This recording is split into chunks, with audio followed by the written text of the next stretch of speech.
Pour l'Éternel des armées parmi nous, l'onction d'harmonie, afin qu'ensemble, nous pouvons élever ton nom, afin qu'ensemble, l'Éternel des armées, nous pouvons faire entendre dans tout le monde entier celui que tu es. Seigneur, je bénis la lumière du monde, je bénis la vie de mes parents, je bénis l'Éternel des armées, la grâce qui se repose à travers cette église, cet esprit de Dieu.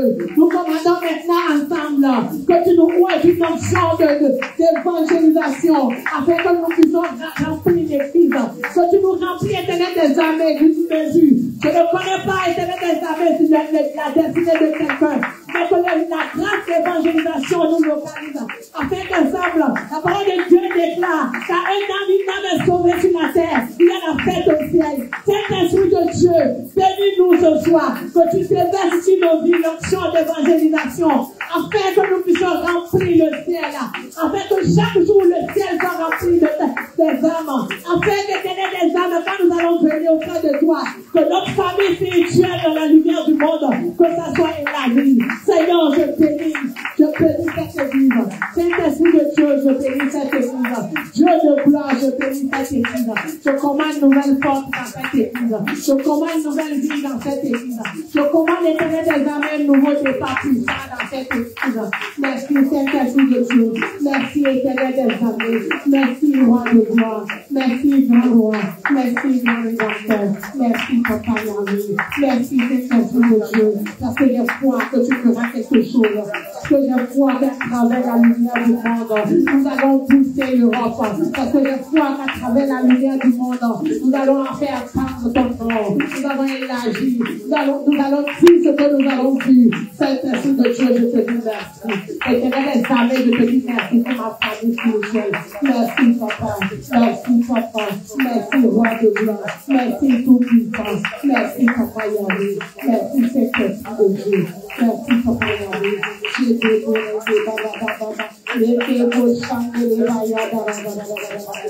vas t'humilier devant la face de l'Éternel. Tu vas t'humilier devant lui, parce que lui, toi tu vas t'humilier seulement devant lui. Mais lui, il s'est humilié dans tout le monde entier pour toi. Il s'est rabaissé dans tout le monde entier pour toi, afin que tu sois sauvé, afin que tu sois libéré. Tu vas t'humilier devant la face de l'Éternel des armées. Tu vas reconnaître ce qu'il fait pour toi nuit et jour. Tu vas reconnaître sa grandeur dans ta vie. Humilie-toi devant la face de Dieu. Humilie-toi devant la face du Très-Haut. Seigneur, je m'humilie devant ta face. Sans toi, je ne suis rien. Si je suis au milieu de cette assemblée, c'est grâce à toi. Si j'ai ce privilège de modérer, c'est grâce à toi. Seigneur, je te dis merci. Merci, Saint-Esprit de Dieu. Merci, Éternel des armées. Merci, grand roi. Merci, Seigneur Jésus. Je m'humilie devant ta face. Sans toi, je ne suis rien. Sans toi, je ne suis rien, Seigneur. Sans toi, je ne peux rien faire. Ce que j'ai, c'est pas ta force. Ce que j'ai, c'est pas ta puissance. Prie, bien-aimé. Ce que tu as aujourd'hui, c'est pas la force de Dieu. Ce que tu as aujourd'hui, Éternel des armées, c'est grâce à lui. Prie, bien-aimé. Et humilie-toi devant ta face. Humilie-toi devant le trône de Dieu. Humilie-toi devant la face de l'Éternel. Humilie-toi devant lui. Il s'est humilié publiquement devant tout pour que tu sois sauvé. Il s'est humilié dans tout le monde entier pour que tu sois libéré. Mais toi, je te demande de s'humilier seulement devant lui seul. Pas devant un collègue de ton service. Pas devant ton prochain. Pas devant ton voisin. Mais seulement devant l'Éternel des armées. Seigneur, je m'humilie devant ta face ce soir. Éternel des armées, je m'humilie devant ta face ce soir. Je ne suis rien, Seigneur, sans toi. Ma vie n'a rien, Seigneur, sans toi. Éternel des armées, ma famille n'a rien devant toi. Sans toi, j'ai besoin de toi, Seigneur. J'ai besoin de toi, Seigneur. J'ai besoin de toi, Seigneur. Sans toi, ma vie n'a rien. Sans toi, Seigneur, ma vie n'a rien. Sans toi, Éternel des armées, je ne suis rien. Sans toi, Éternel des armées, je ne suis rien. Saint-Esprit de Dieu, je m'humilie devant toi. Éternel des armées, je m'humilie devant toi. Que la grâce, Éternel des armées, que la croix soit mon pasteur. Que le sang de Jésus soit mon partage. Que la grâce de l'humiliation, de l'humilité soit mon partage. Humilie-toi, Saint-Esprit de Dieu. Je m'humilie devant ta face. Dieu de gloire, je m'humilie devant ta face. Humilie-toi, bien-aimé, ne sois pas fatigué. Ne sois pas fatigué de t'humilier devant lui. Seigneur, je suis là. Éternel des armées, je suis là. Sans toi, je ne suis rien. Ce que tu as aujourd'hui, c'est pas lui. Ce que tu as aujourd'hui, c'est de lui. Ce que tu as aujourd'hui, c'est pour lui. Ne tape pas ta poitrine. Ne pense pas que tu as au-dessus de tout le monde. Ce que tu as aujourd'hui, ne pense pas que tu as au-dessus de tout le monde. Ne pense pas que tu as au-dessus de ton voisin.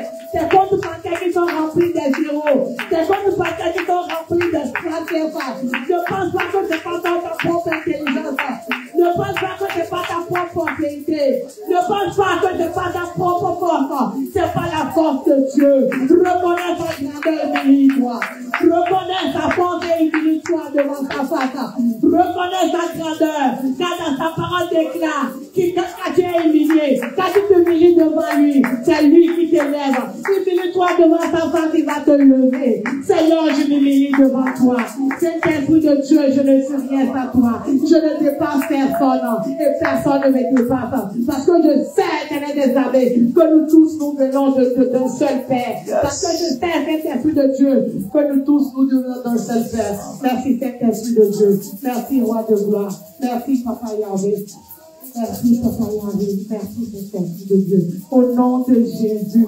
Lorsque tu as donné ta vie à Jésus le premier jour, tu avais un zèle.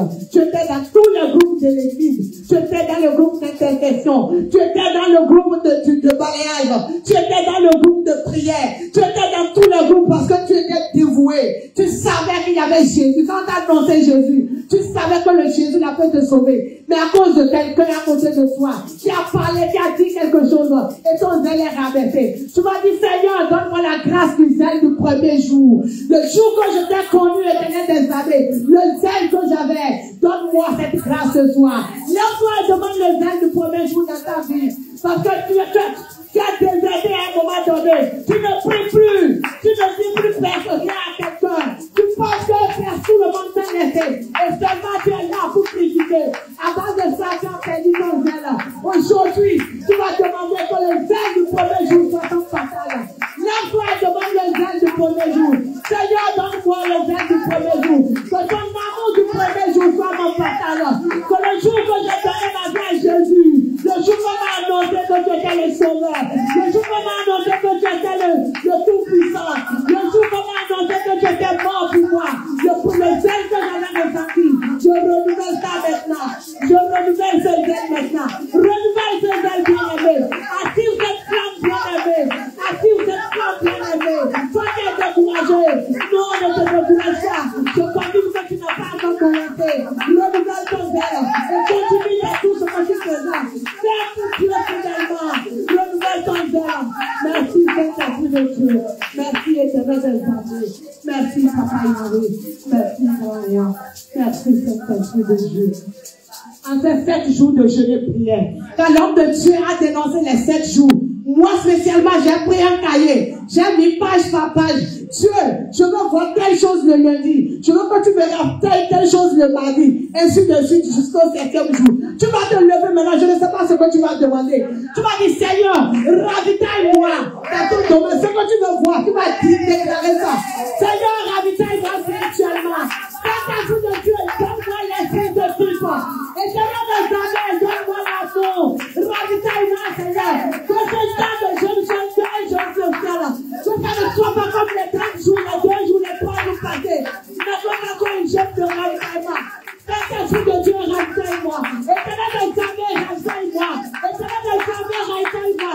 Change-moi puissamment, Saint-Esprit de Dieu.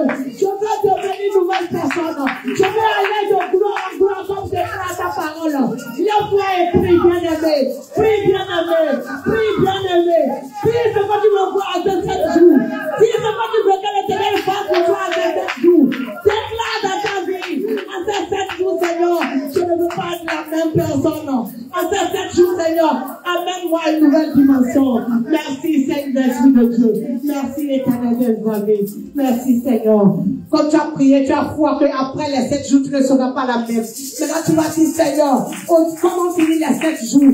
Physiquement et spirituellement, tu veux sentir un changement. Lève-toi et prie dans ta vie. Saint-Esprit de Dieu, à la fin de ces 7 jours, je veux constater un changement physique dans ma vie. Je veux constater un changement physique, spirituel dans ma vie. Saint-Esprit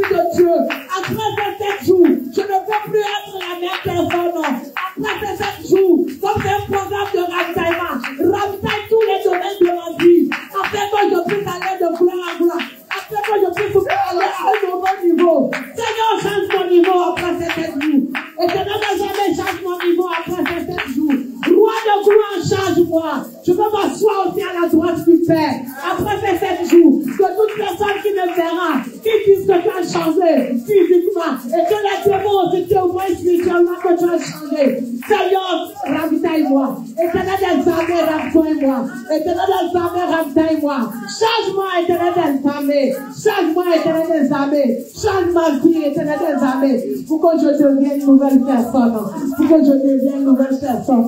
Merci, Saint-Esprit de Dieu. Merci, éternel des armées. Merci, notre gloire. Tu vas prier. Tu vas prier. Tu vas tout esprit de rebelle.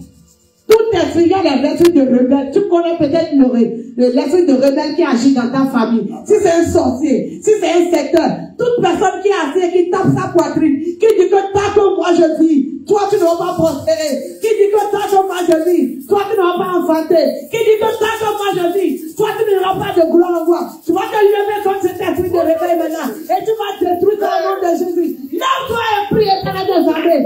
Toi rebelle de ma famille, je te renverse aujourd'hui. Toi rebelle de ma famille, qui est assis quelque part, et qui tape ta poitrine, qui me suit spirituellement, qui dit que je ne vais pas prospérer, qui dit que je ne vais pas enfanter, qui dit que je ne vais pas me marier, qui me conduit toujours dans l'erreur, qui veille sur ma vie pour me détruire. Je te renverse maintenant. Je te renverse maintenant. Et je commande que la terre t'avale. Je te renverse. Et je commande éternel des armées que la terre s'ouvre pour la vallée. Partout tu es, je te renverse. Appelle le nom du rebelle de ta famille. Appelle le nom du rebelle de ta famille. Sous rebelle caché, sous rebelle physique, je te renverse aujourd'hui. Je te renverse aujourd'hui. Je te renverse aujourd'hui. Je te renverse aujourd'hui. Au nom de Jésus. Au nom de Jésus. Au nom de Jésus. Au nom de Jésus. Au nom de Jésus. Tu es renversé. Tu ne pourras plus rien dans ma vie. Au nom de Jésus. Maintenant, tu vas prier contre les oppressions nocturnes. Toi, tu penses que tu as prié, tu vas te coucher. Mais il y a toujours une personne quelque part qui te déteste, qui vient dans la nuit pour te rendre ministère négativement. Tu vas te lever que toute oppression nocturne dans ma vie. Que ça soit la nourriture de nuit, que ça soit les couches de nuit. Lève-toi aujourd'hui et sépare-toi de tes esprits. Prie et sépare-toi de tes esprits. Saint-Esprit de Dieu, toute oppression nocturne dans ma vie, je commande que ça s'arrête aujourd'hui. Toute main invisible qui me rend ministère la nuit, je commande que ça s'arrête. Saint-Esprit de Dieu, partout la personne puise sa puissance, partout la personne puise son pouvoir, partout la personne est assise, je commande que le feu tombe là-bas. Envoie le feu dans la couvent. Envoie le feu dans la couvent. Au nom de Jésus, j'envoie le feu là-bas. Et je commande que toute oppression nocturne, toi mari de nuit, toi couche de nuit, toi femme de nuit, tout ce que tu as pris dans ma vie, je commande que le feu te brûle et que tu me restaures ça. Je commande une restauration. Je mets le feu dans ton couvent et je commande une restauration. Que tout ce que j'ai mangé, je commande que je vomis ça maintenant. Vomis tout ce que tu as mangé. Vomis tout ce que tu as mangé. Tout ce qu'il a déposé dans ton ventre. Je vomis ça, éternel des armées. Je vomis ça maintenant. Et je mets le feu dans les couvents. Je reprends tout ce qu'ils ont pris. Saint-Esprit de Dieu, à ces 7 jours, je récupère tout ce qu'ils ont pris. Au nom de Jésus. Au nom de Jésus. Au nom de Jésus. Tu vas prier contre l'esprit de rétrograde.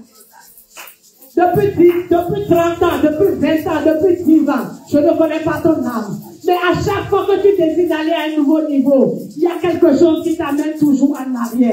Il y a quelque chose qui t'amène toujours au point de départ. Tu vas te lever contre tout esprit de rétrograde ce soir. À part ton âge, rien n'a changé. Quand tu regardes 10 ans en arrière, quand tu regardes 2 ans en arrière, quand tu regardes 15 ans en arrière, à part ton âge, rien n'a changé. Mon frère, il y a un esprit de rétrograde qui est en train de t'amener toujours en arrière.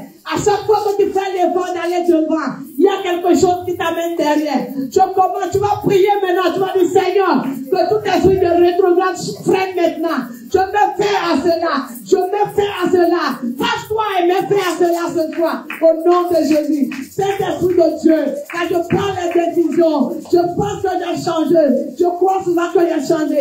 Mais il y a toujours un esprit qui me combat et qui me ramène derrière. Je commande que cet esprit soit, je me sépare de cet esprit maintenant. Je commande que cet esprit soit poussé maintenant. Je commande le feu dans le pouvoir de cet esprit. Et je commande, je me fais à cela ce soir. Je me fais à cela ce soir. Toi, esprit de rétrograde, je me fais à ta puissance. Toi, esprit de rétrograde, partout tu puisses ton pouvoir, je mets le feu là-bas, partout tu puisses ton pouvoir, toute porte que l'ennemi a ouverte, par lequel tu passes pour me détruire, je la ferme ce soir, je la ferme ce soir, je la ferme ce soir, je ferme cette porte et je commande que tu n'auras plus d'effet sur ma vie, je commande que ton pouvoir n'aura plus d'effet sur ma vie, je commande que ton pouvoir n'aura plus d'effet dans ma vie. Lève-toi, bien-aimé, et remplace cet esprit de retrograde. Lève-toi, éternel des armées, en ce moment, et aide-moi, parce que sans toi, je ne suis rien. Sans ta puissance, je ne suis rien. Seigneur, j'ai besoin de toi. Que cela prenne fin à ces 7 jours. Que cela prenne fin à ces 7 jours. Que cela, éternel des armées, prenne fin à ces 7 jours. Je dis non à cela, Seigneur. Je dis non à cet esprit de retrograde. Je dis non et je me fais à cela. Je dis non et je me fais à cela. Je dis non et je me fais à cela. Au nom de Jésus. Au nom de Jésus. Au nom de Jésus. Au nom de Jésus. Au nom de Jésus. Merci Saint-Esprit de Dieu. Tu vas lutter contre l'esprit du village.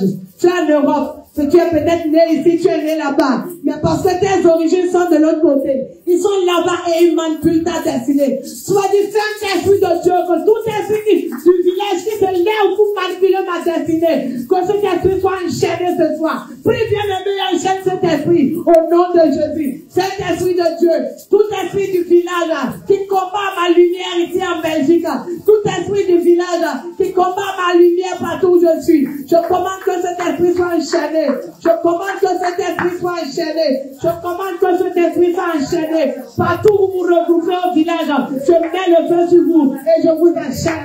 Je mets le feu sur vous et je vous enchaîne.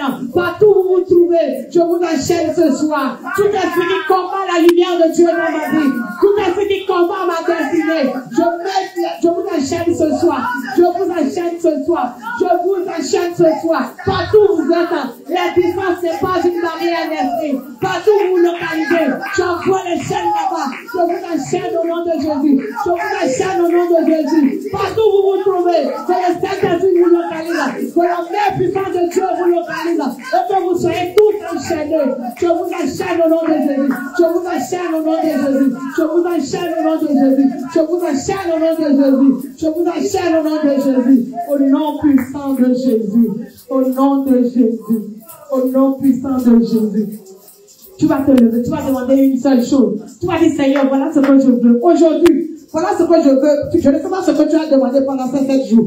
Mais moi, je sais que j'ai demandé quelque chose spécialement pour le mercredi. Pour ce mercredi, comme c'est un temps de ravitaillement. Tu vas dire, Seigneur, voilà ce que moi je veux voir aujourd'hui. Donne-moi ça aujourd'hui avant que je ne quitte. Parce qu'on a déjà rompu le jeûne. Donc, je suppose que le mercredi est déjà passé. Mais comme on vient prier, tu vas dire, Seigneur, ce que tu as prévu pour moi pour ce mercredi, la puissance de ravitaillement que tu as prévu pour moi, ravitaille-moi ça au nom de Jésus. Je ne sais pas ce que tu as demandé, prie pour le ravitaillement, afin que le Saint-Esprit te ravitaille, afin que le Dieu te ravitaille.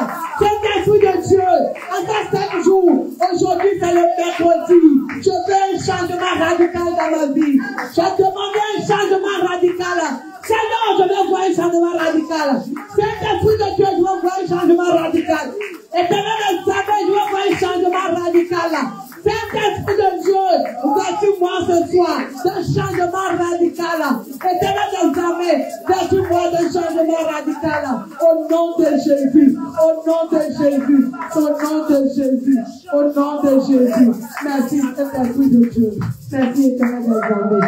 Au nom de Jésus. Non, c'est pas fini, ça reste une requête. L'homme de Dieu va monter. Peut-être tu es venu, tu as besoin de la révélation. Tu as besoin de la prophétie. Tu as besoin d'un miracle. Tu vas dire, Seigneur, ce que j'ai besoin, voilà ce que j'ai besoin. Touche mon serviteur, touche ton serviteur, afin qu'il puisse déposer ça dans ma vie. Bien aimé, prie pour cette dernière requête. Saint-Esprit de Dieu, je te dis merci pour cette présence. Je te dis que non, parce que j'espère que tu es là. Je veux que tu utilises ton serviteur puissamment pour déposer une parole dans la vie d'un bien-aimé, pour déposer ta puissance de miracle dans la vie d'un bien-aimé. Je ne sais pas ce que tes enfants sont venus chercher, mais Seigneur, tu les connais. Viens maintenant et dépose ta grâce dans la vie de quelqu'un. Au nom de Jésus. Au nom de Jésus. Merci Saint-Esprit de Dieu. Merci Éternel des armées. Maintenant, nous allons inviter le Père de la maison. Sous vos engagements, applaudis pour l'homme de la maison, pour le serviteur de Dieu.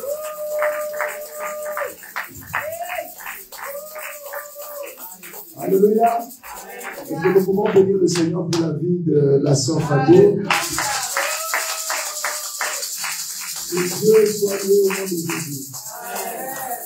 Je vois beaucoup de, comment on appelle ça, des trucs de fleurs là, des pétales. Je vois beaucoup de pétales. Vous savez, le pétale signifie une nouvelle saison, n'est-ce pas? Je prie au nom de Jésus que le Dieu de grâce déverse sa faveur au nom de Jésus-Christ. Quand je vois les pétales, je sais que Dieu est en train de consoler plusieurs personnes. C'est une saison de grande consolation. La mort recule, mais la vie prend place. Au nom puissant de Jésus. Seigneur, comment ne pas te rendre grâce? Tu nous as tirés de loin, Dieu vivant. Tu nous as pris de loin. Tu mérites l'honneur, la gloire, la puissance, l'exaltation. Tu es le Dieu de Jonas. Lorsque vous lisez le livre de Jonas, chapitre 1 et chapitre 2 ainsi qu'au 3, vous allez voir que chaque chrétien se retrouve souvent dans le chapitre 1 et même dans le chapitre 2 et il se retrouve au chapitre 3. Le chiffre 3, selon plusieurs, représente la résurrection. Vous allez voir que Jonas était mort dans le chapitre 2, mais dans le chapitre 3, Jonas a été vomi. Alors je voudrais dire à quelqu'un qui avait un chapitre, qui avait un deuxième chapitre, mais il y a un troisième chapitre de sa vie. Peut-être qu'ils sont en train de vivre le chapitre 1 ou le chapitre 2, mais j'aimerais vous dire que Dieu est en train de vivre le chapitre 3 de Jésus-Christ. Est-ce que ici, j'ai déjà parlé de Jonas? Si oui, vous levez simplement. J'ai posé sur Jonas, n'est-ce pas? Oui. Que Dieu soit glorifié, que le Seigneur vous bénisse au nom de Jésus.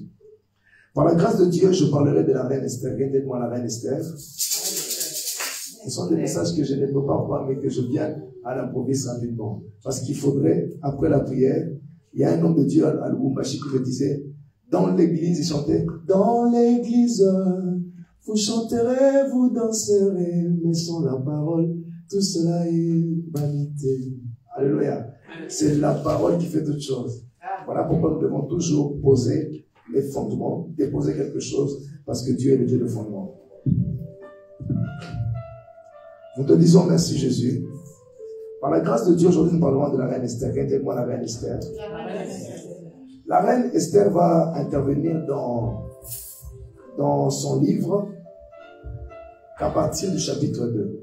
Le chapitre 1 ne parle pas d'elle.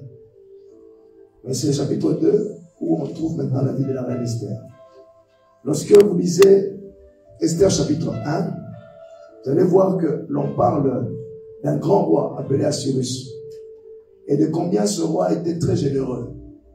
Qu'il avait un grand cœur, qui faisait des festins, il organisait des grands festins dans sa province, qui était Suse. Il attirait plusieurs personnes, et ces personnes, lorsqu'ils venaient dans cette province, le roi les nourrissait. On dit que Assyrus, qui était roi à cette époque, était un roi très généreux. Il était généreux, il était très riche, et il avait sous sa gouvernance 128 provinces. Et dans toutes les 128 provinces, il avait établi des ministres. Mais la capitale se trouvait à Suse. Et c'est comme ça que le roi Cyrus, non seulement il était riche, non seulement il avait un grand cœur, un cœur généreux, il avait aussi une femme très belle. Et la femme de ce roi s'appelait Vasti. Regardez-moi Vasti. Vasti ou Vasti, pour certains, signifie orgueil. C'est ça que je veux dire Vasti, la beauté. C'était une femme très belle, une femme belle de figure, une femme merveilleuse. Et dans le chapitre 1, on dit que le roi un jour voulait appeler sa femme pour la présenter devant tous ses invités.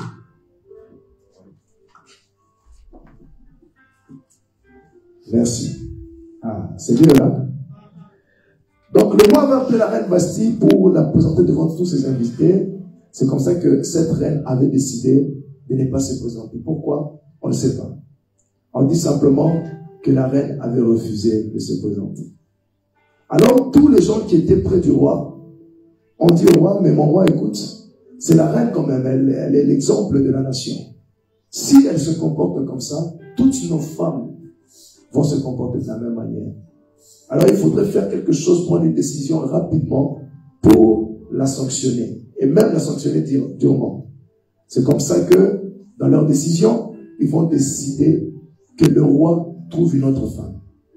Donc chapitre 1 parle de la générosité du roi. Le chapitre 1 parle de la grandeur du roi, du pouvoir du roi et de la déception du roi par rapport à sa femme. Il a été déçu par sa femme parce que sa femme était belle de figure, mais elle ne comprenait pas que son mari n'était pas n'importe qui. Son mari était un roi. Alors, en faisant cette erreur-là, toutes les personnes qui étaient autour de lui ont décidé de destituer la reine Vashti. Et c'est comme ça que le roi va faire 3 ans sans femme, sans épouse. Et la 3e année, c'est là qu'on parle maintenant de la reine Esther. C'est pour ça qu'aujourd'hui, je parle un peu plus de chiffre 3. La 3e année, nous lisons Esther chapitre 2. Je vais lire rapidement comme un universitaire. Chapitre 2, je vais lire tous les chapitres et puis je vais exhorter. Alléluia. Amen. Je crois que l'onction qui est en train de descendre ici est une onction. Les pétales, on fait avec ça le parfum. Est une onction du mariage. Alors il faut vraiment être très attentif. Hier, j'ai exhorté. Mais aujourd'hui, je vais enseigner.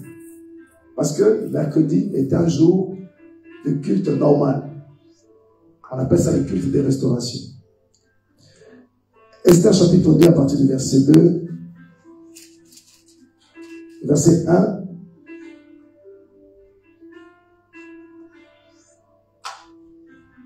Jusqu'au verset 18. Est-ce que nous pouvons lire rapidement? Amen. Amen. Je vais lire. Après ces choses, lorsque la colère du roi Cyrus fut calmée, il pensa à Vashti, à ce qu'elle avait fait et à la décision qui avait été prise à son sujet. Alors ceux qui servaient le roi dirent qu'on cherche pour le roi des jeunes filles vierges et belles de figure. Que le roi établisse dans toutes les provinces de son royaume des commissaires chargés de rassembler toutes les jeunes filles vierges et belles de figure. À Suse, la capitale, dans la maison des femmes, sous la surveillance des guets, eunuque du roi et gardien des femmes, qui leur donna les choses nécessaires pour leur toilette. Et que la jeune fille qui pleura au roi devienne reine à la place de Vashti. Cette vue eut l'approbation du roi, et ce fut ainsi. Il y avait dans Suse, la capitale, un juif nommé Mordecai, fils de, ou encore Mardoché, fils de Yaïr ou Jaïr, fils de Shimei, fils de Kis, homme de Benjamin, qui avait été emmené de Jérusalem parmi les captifs déportés de Jéconia, roi de Juda, par Nabuchodonosor, roi de Babylone.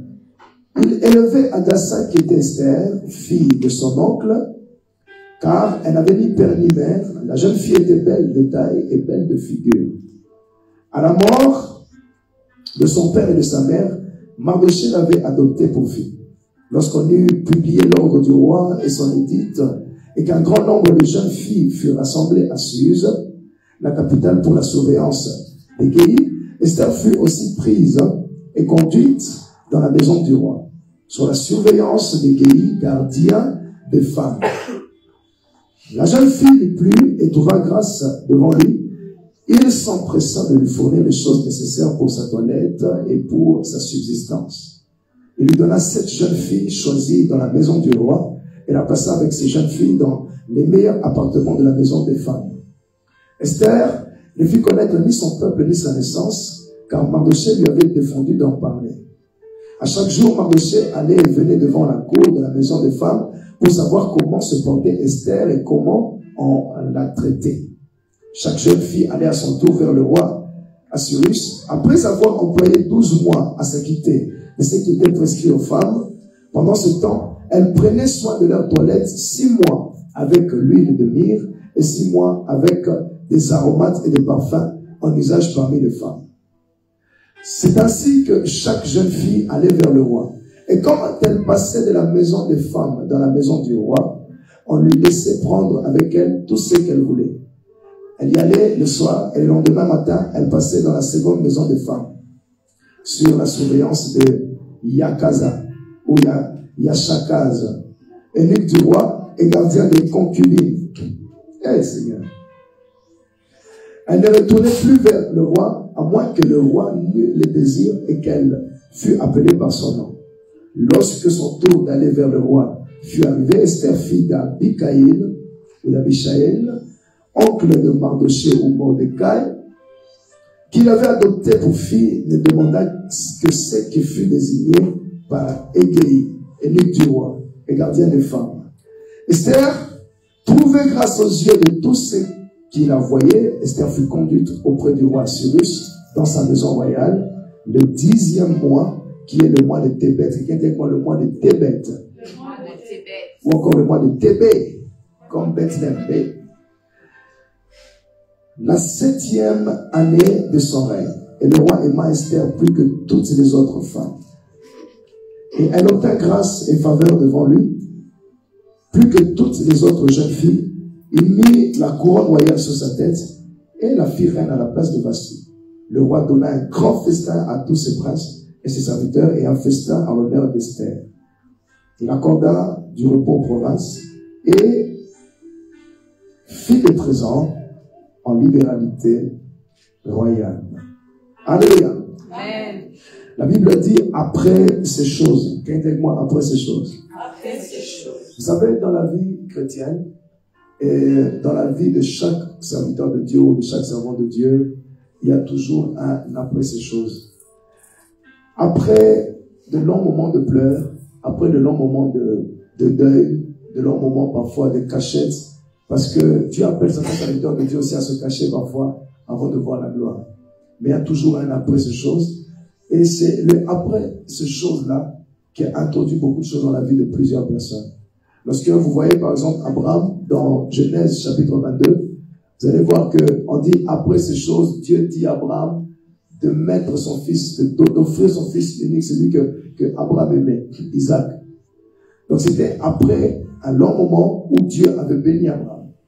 Dieu avait donné des bénédictions à Abraham, Dieu avait béni Abraham par Isaac, mais après le temps de bénédiction, Dieu voulait maintenant mettre à l'épreuve Abraham en voulant lui prendre son seul et unique fils. C'est comme ça que lorsque vous lisez ce verset, vous allez voir, on dit après ces choses.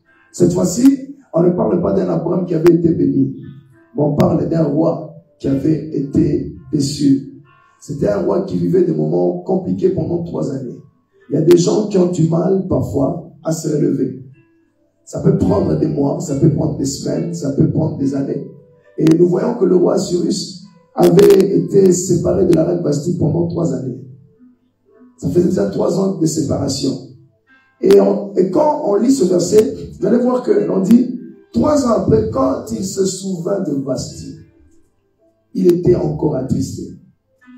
Donc c'était un roi qui était follement amoureux, il aimait sa femme lui plaisait, mais sa femme l'avait déçu. Et malheureusement, comme il était roi et qu'il n'était pas un homme ordinaire, à cause de l'huile qu'il avait, parce que dans le livre de Proverbes, la Bible dit que la couronne représente l'onction, représente l'huile. Comme c'était un homme consacré, un homme d'importance, il ne pouvait pas faire l'erreur de se remarier avec Vasti. C'est comme ça que, à cause de l'importance de cet homme, de la grandeur de cet homme, toutes les décisions qu'il devait prendre devaient être parfois strictes pour lui et dures pour lui. C'est comme ça qu'il a pris la décision, à travers les conseils des personnes qui lui entouraient, de se séparer de Vasti. Mais nous pouvons lire que dans Esther chapitre 2, que 3 ans après, il pensa à cette femme. Cela veut dire en d'autres termes que malgré le titre, malgré la royauté, malgré ce qu'il était, sa femme lui manquait quand même. Mais il n'avait pas le choix. Parce que, à cause de l'huile qu'il avait, son conseil lui avait imposé de se séparer. Il s'est séparé d'une belle femme, d'une femme belle, merveilleuse. Bien aimé, j'aimerais dire à quelqu'un, avant de commencer un peu à rentrer dans l'introduction. Dans la vie chrétienne, surtout pour ceux qui sont célibataires, pour toutes les personnes qui veulent se marier. Il y a quelque chose que la reine Vasti n'a pas comprise. Cette reine n'avait pas compris que la beauté est éphémère. Que la beauté est éphémère. Alléluia. Ne te dis jamais que ton mari va rester avec toi à cause de ta beauté. Ça, c'est une erreur. Il ne faut jamais se dire dans son esprit que comme je suis belle, comme je suis beau, mon mari va rester avec moi. La reine Vasti pensait qu'à cause de sa beauté, le roi Assyrus allait rester avec elle, même quand elle disait non à ses ordres, à ses directives. C'est comme ça qu'elle s'est retrouvée écartée malgré sa beauté. J'ai vu des gens se séparer, des belles femmes. Elles étaient belles. Ils se sont séparés, des belles femmes. J'ai vu des femmes se séparer des hommes qui étaient beaux de figure. Ils se sont séparés des hommes beaux de figure. Donc la beauté est éphémère. Qu'on ne vous trompe pas. Ne te dis jamais que parce que je suis belle ou je suis beau, je vais demeurer toujours avec mon mari. C'est ça qui est la cause de plusieurs divorces, de plusieurs séparations. Elle ne s'est pas rendue compte que son mari n'était pas n'importe qui. Son mari était un roi, un homme de préceptes. Le roi Cyrus était un roi. C'était un homme de préceptes. Il avait des préceptes qu'il devait respecter parce qu'il était roi. Et moindre erreur, il pouvait se séparer de qui que ce soit. Dans la vie, il y a des gens qui ne sont pas des rois, mais qui sont des personnes de préceptes. Et lorsque tu te maries avec une personne qui a des préceptes, il faut te dire dans ton esprit que ma beauté ne peut pas corrompre ces préceptes. Mais c'est ma manière d'obéir à ces préceptes qui permettra que je puisse demeurer. Beaucoup de gens se séparent des hommes ou des femmes parce qu'ils ne respectent pas les préceptes. Le roi Assyrus devait absolument être un homme de préceptes parce que c'était un roi. C'est lui qui était la loi la plus importante. C'est lui qui décrétait les choses. C'est lui qui ordonnait les choses. Il y a des personnes ici, à l'église, et la plupart des femmes, j'aimerais dire à une femme aujourd'hui, qu'un homme reste un homme. Un homme reste un homme, et une femme reste une femme. Même si vous avez le Saint-Esprit, la nature va vous enseigner que l'homme c'est un homme et la femme c'est une femme. Même si vous avez le Saint-Esprit, vous avez reçu le Saint-Esprit, vous parlez en homme, la nature va t'enseigner que l'homme reste l'homme et la femme reste la femme. Est-ce qu'on peut dire amen? Amen. Mais aujourd'hui, il y a beaucoup de Vasti à l'église. Il y a beaucoup de Vasti dans le monde. Il y a une doctrine que moi j'appelle la doctrine de Vasti, qui fait assez que la femme ne se rend pas compte que l'homme est la tête et que celui qui ne respecte pas la tête, la nature va t'imposer quelque chose. Et toi-même, tu comprendras que l'homme reste un homme. Alléluia. Même si tu as l'argent, parce que Vasti représente la beauté, représente la gloire.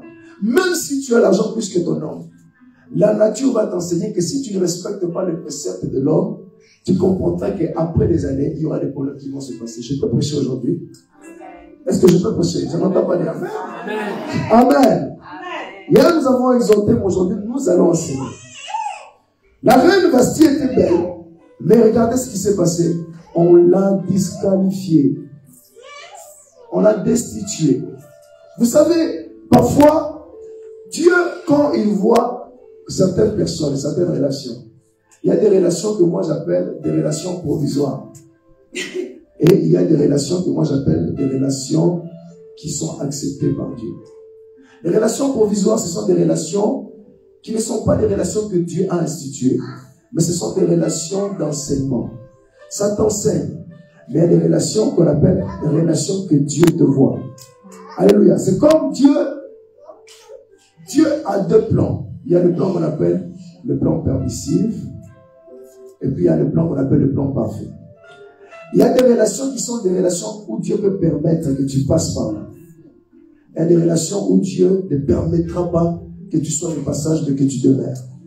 C'est comme ça que dans le chapitre 1, le roi Assyrus était dans une relation permissive.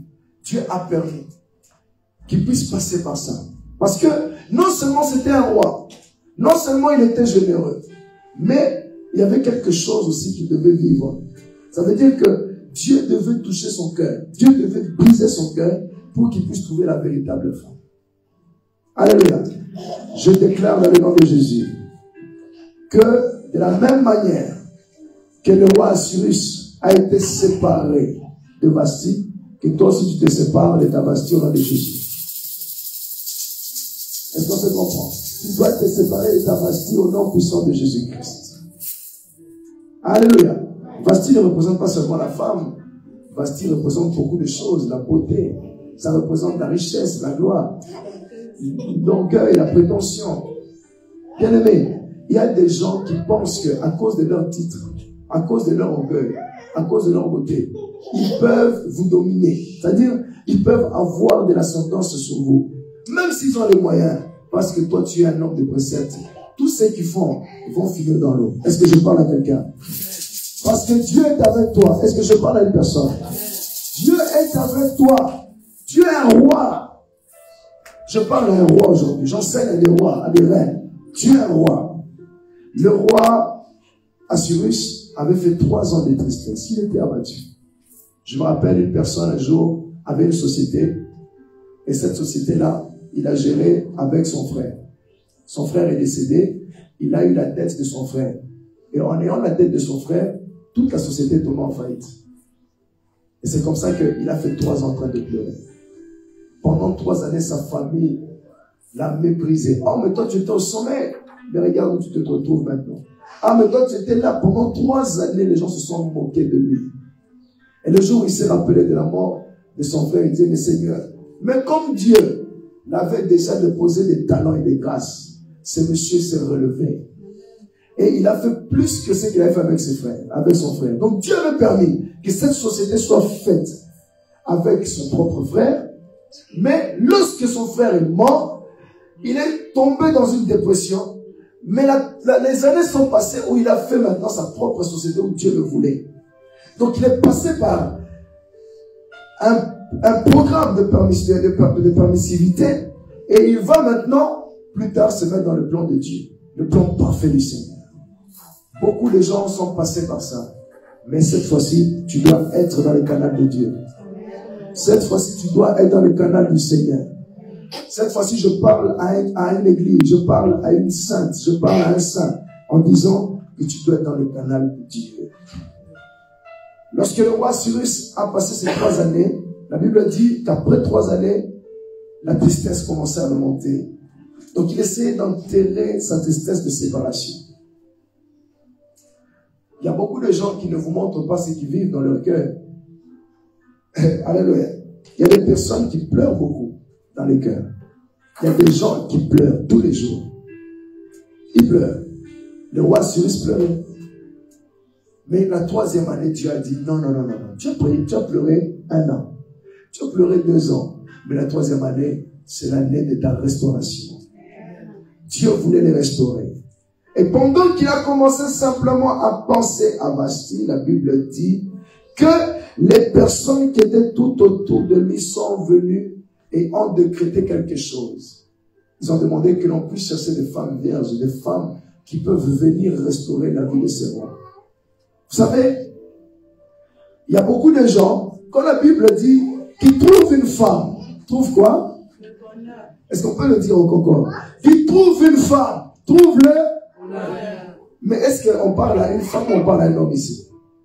Quand on dit qu'il trouve une femme, trouve le bonheur, on parle de qui? On parle aux hommes. Alléluia. Cet homme était un homme qui était détruit. Mais Dieu, non les enfants, cet homme était un homme qui était détruit. Mais Dieu va établir maintenant une situation qui va commencer petit à petit à les restaurer.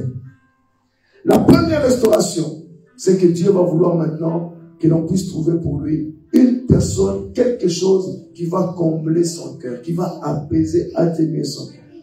On va décréter quelque chose. Et le décret qu'on va décréter, c'est que qu'on doit chercher des femmes vierges pour lui. Vous savez, là maintenant je parle aux hommes avant de parler aux femmes. Cher homme, je parle comme étant un prophète. Aujourd'hui j'ai fait un direct. Il y avait un frère qui m'a dit, prophète, j'ai besoin que Dieu me donne des orientations. Je lui ai dit, Dieu t'appelle à servir à plein temps. Et j'ai dit, il faut que tu cherches une femme pour te marier. C'est compliqué, tu es un homme. Va chercher une femme pour te marier. Alléluia. Amen. Et vous savez, lorsqu'on voit le roi Assyrus était tellement abattu que il avait du mal maintenant à chercher sa femme. Vous allez voir que ce n'est pas venu de lui. Alléluia. La proposition du roi Assyrus d'avoir une femme, la proposition qu'on a de notre roi Assyrus ne venait pas de lui, c'est venu d'une autre personne, de son conseil. Dieu a établi tout autour de nous des êtres qu'on appelle les êtres invisibles, qui sont des anges. Et ces anges-là travaillent avec beaucoup de personnes. Et quand Dieu voit que tu souffres et que maintenant il faut qu'il te rétablisse, Dieu va passer par des anges pour créer des connexions pour toi. C'est comme ça que ceux qui étaient tout autour du roi vont décréter que l'on puisse chercher pour le roi des jeunes femmes vierges, belles de figure. On va chercher plusieurs femmes. Quelque chose va se passer. N'avez-vous jamais remarqué? Je donne un exemple. Moi, j'ai eu des chiens. Est-ce qu'il y a quelqu'un qui a eu des chiens ici? Bon, moi, j'ai beaucoup de chiens.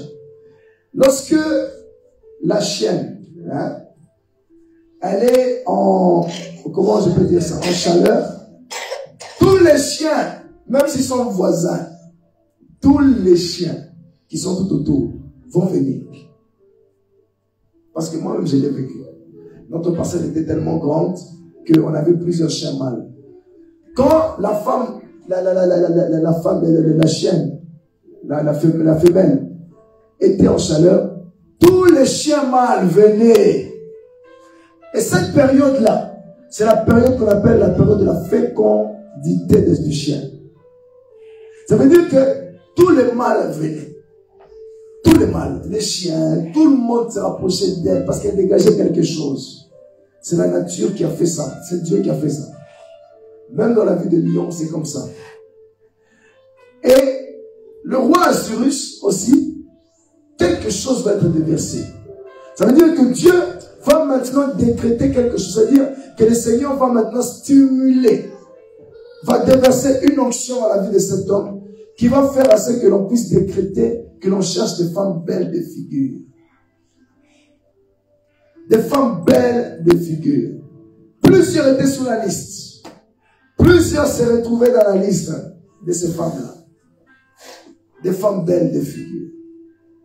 Bien-aimé, j'aimerais dire à une femme, quand tu pries, tu vas dire à Dieu, Seigneur, que la saison de mon mari soit déclenchée. Alléluia. La saison de mon mari, la saison de la restauration de mon mari soit déclenchée. Que mon mari me cherche, que mon mari me trouve, que l'ange qui est avec mon mari puisse me localiser. Je ne demande pas de prier l'ange, mais de demander à Jésus que l'ange qui est avec votre mari puisse venir vous localiser. Alléluia. Amen. Alléluia. Amen. Il y a des anges qui doivent être ici. Déjà, je parle, je sens que Dieu va commencer à faire des choses dans l'église. Nous devons célébrer un mariage ici. Amen. Alléluia. Amen. Que l'ange qui travaille, qui est avec ton mari, puisse t'attirer vers lui au nom de Jésus-Christ. Au nom puissant de Jésus. On dit que on a déclaré que Égéi puisse, n'est-ce pas? Je sais que certains sont mariés, mais je préfère quand même parler aussi pour ceux qui ne le sont pas. On a demandé à Égéi d'aller recruter des femmes qui étaient vierges. Première chose que l'on voit, le roi devait marier des femmes vierges. La virginité, dans la définition, signifie des femmes préservées. Alléluia. Des femmes préservées. Belle de figure et préservée. Pour que l'on puisse prendre les femmes, on devait d'abord regarder la beauté de la femme. Femme, quelqu'un dit moi femme. Chère femme, ne néglige pas ton apparence. Je n'entends pas d'amen aujourd'hui. Quand hier j'ai exhorté, les gens étaient là dans les amen, mais aujourd'hui j'en sais. Chère femme, ne néglige pas ton apparence. Amen. Parce qu'il y a un roi qui cherche une femme belle de figure. Amen. Amen. Amen. Une femme belle de figure. Alléluia. Amen. Ah oui, hein? On ne dit pas que le roi est en train de chercher une femme qui lui convient. Non. Oh, une femme qu'il me faut. Non. Une femme belle de figure. C'est biblique, ce n'est pas moi. Il faut s'entretenir. La femme doit prendre soin de son visage. La femme doit prendre soin d'elle. Tu dois être belle, présentable. Amen. Il y a des hommes qui peuvent passer à côté de toi, ils passent comme ça, ils ne te voient pas. Parce que tu ne prends pas soin de ton visage. Et Dieu a décrété un homme qu'on appelle Égéi. Cet homme a la capacité de repérer des pépites, de repérer des femmes afin de les ramener vers les rois. Ne savez-vous pas que les anges ne convoitent pas, mais certains anges peuvent regarder que voilà, c'est elle qu'il faut pour mon maître, je vais la présenter à mon maître. Quand Abraham a envoyé Eliezer a demandé des signes à Dieu, oh mon Dieu, j'ai besoin de signes. Il y a des gens qui demandent des signes. Parmi les signes, ils disent, j'aimerais que ma femme soit belle de figure. Maintenant, toi, tu regardes un homme. Tu es là à l'église, tu es un homme. Mais tu ne prends pas soin de ton visage. Tu ne prends pas soin de toi. Quand on parle belle de figure, en tout cas, bien aimé, la figure, commence là, jusque là. N'est-ce pas? C'est tout ça. Prendre soin de tes cheveux. Prendre soin de tes cheveux, de ton visage et tout ça.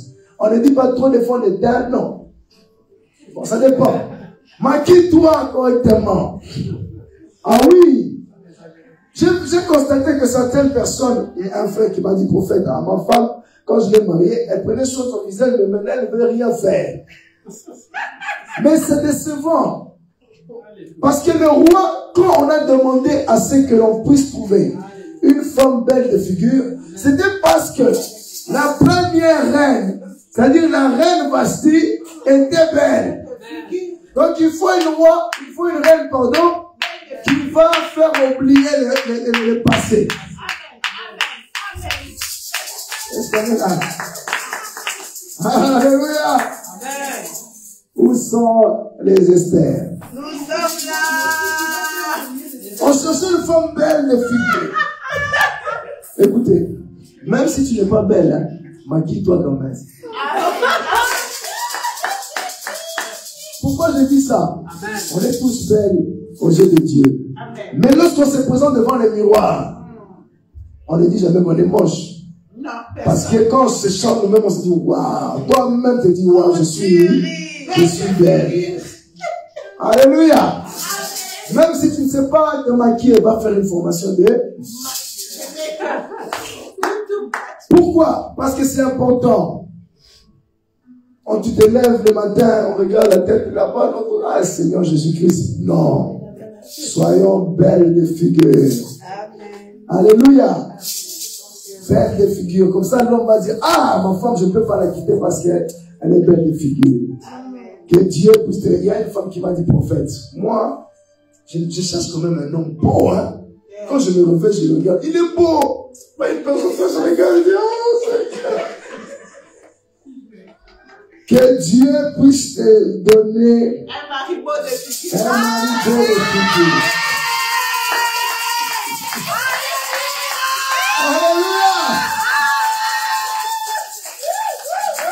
Que Dieu te donne un mari beau de figure. Au nom de... Ça veut dire que l'homme doit aussi se coiffer. Les coins. Il y a un homme, parfois, je dis, ah bon, comme mes cheveux commencent à devenir un peu comme ma femme n'aime pas, je vais mettre des teintures. Tu as fait des choses, il a bien fait, il s'est bien coiffé. Alléluia. Moi, parfois, je me dis, ah Seigneur, avec les jeunes ici, il faut que j'aille quand même aussi. Voilà. Alléluia. Tant que je suis beaucoup ma femme, ça me... Donc cela veut dire en d'autres termes que l'homme doit prendre soin de son visage.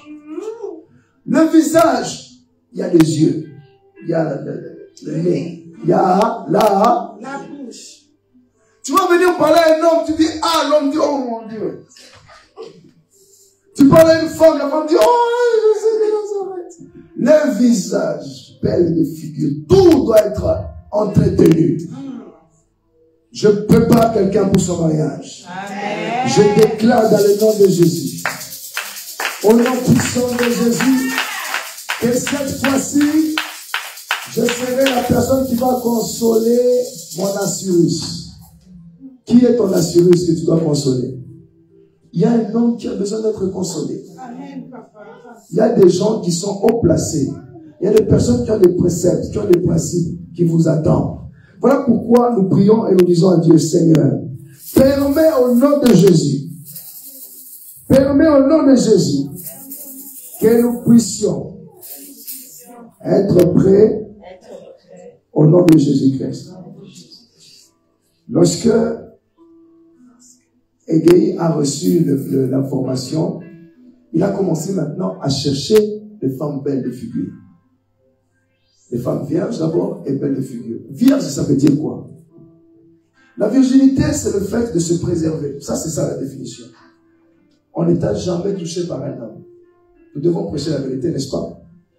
Parce que nos enfants sont ici, il faut leur dire que voilà, il faut vous préserver jusqu'au mariage. Deuxième définition. La virginité, ça veut dire que tu as un bon témoignage. Fais tout pour que lorsque l'on te cherche, si tu avais un mauvais témoignage, enterre ça. Il y a des hommes qui aiment bien demander, qu'est-ce que tu avais fait en 2009? Mais dis-moi un peu, tu avais fait quoi? Mais et à un moment donné, il y a des choses qu'il ne faut pas dire. Alléluia. Je ne vous demande pas de mentir. Mais ton témoignage, tu dois laver ça par le sang de Jésus-Christ. Il faut avoir la conviction de se dire que mon passé est effacé. Et que si Dieu m'a pardonné, je ne dois plus me rappeler de mes erreurs du passé.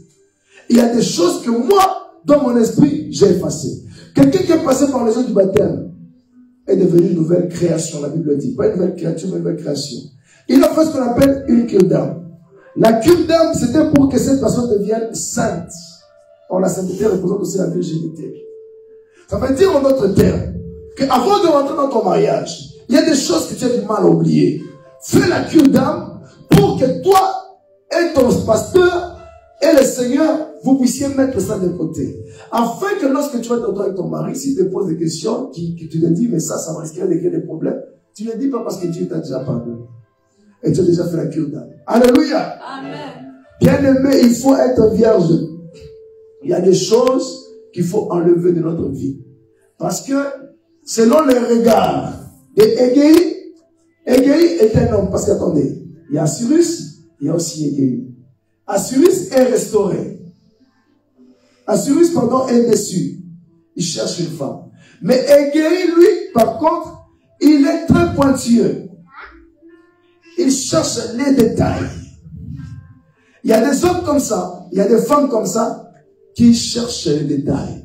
Alors, pour que ces personnes-là ne se trompent pas, il faudrait faire tout pour être en conformité. Alléluia. Égéi cherche beaucoup de détails.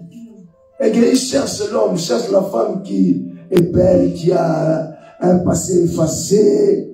C'est ça qu'Égéi cherche. Égéi n'est pas spécialement un chrétien. Égéi est un homme naturel, parce qu'on ne dit pas que c'était un juif, mais c'est un homme. Les hommes sont comme ça. Les hommes, lorsqu'ils s'engagent avec des femmes, ils veulent tout savoir. D'où tu viens, comment tu as fait. Et quand tu vas lui dire dans le foyer, on va commencer à te rappeler. Mais tu te rappelles que dans ta famille, tu te rappelles qu'il y a ça, parce que tu lui as dit. Qui t'avait dit?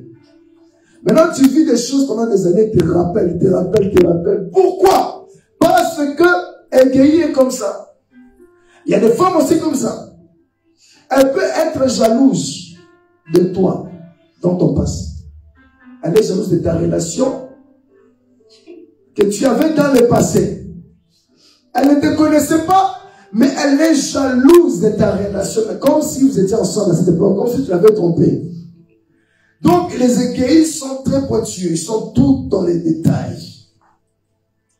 Et si tu tombes sur un homme qui a trop de détails, un conseil pour que tu puisses rentrer dans le mariage, c'est que tu n'as pas envie de lui mentir. Il faut être transparent.